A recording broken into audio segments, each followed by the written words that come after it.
how do we, after deciding to implement and change, sustain the changes over a period of time and derive the benefits from that. Now for this I would like to give you some tips. 1. Predominantly all of us work for our own benefits. So the first point is you should be very clear of what are the benefits we get by the changed behavior or the changed attitude or the changed procedures or the changed lifestyles. The more clear and firmer you are about the benefits you accrue after the changes, more likely that you will sustain the changes. So be clear and get constantly reminded of the benefits which you derive after the changes. In fact, you can even write down the benefits what you get and go through them every day. That look, by changing like this, these are the 3, 4, 5 benefits which I get, so that you get visually reminded about the benefits. The next thing to do is to ensure that there must be some way to track the progress. So for that you can establish any type of things what you have. You can have a ready reckoner, you can establish a monitoring chart, you can have a timetable, you can have any methodology by which you can make some entries that look, I changed to this extent on this issue, so that you can review the progress on a periodic basis. The third way to do is to tell about any improvements what you have made to others, to your relatives, to your friends, to your colleagues. See, all of us feel very happy to tell others about the improvements what we have made.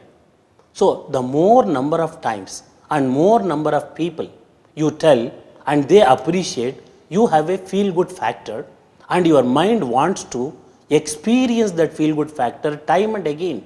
Now that itself becomes a great driving force for you to endeavor to change further. The next point is also to ensure that one success always begets another success.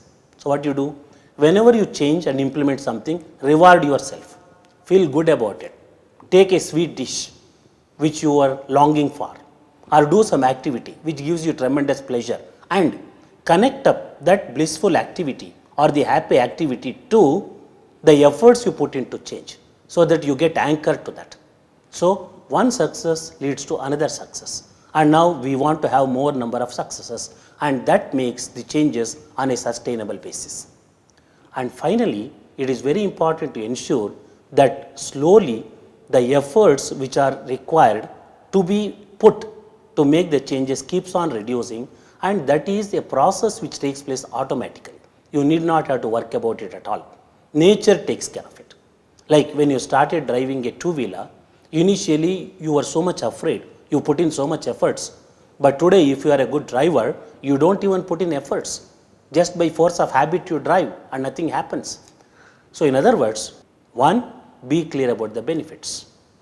2, have a monitoring chart. 3, tell it to others and commit yourself. 4, reward yourself. And 5, ensure that one success leads to the other. These are the major points which you need to take to ensure that you implement the concepts which you have learnt.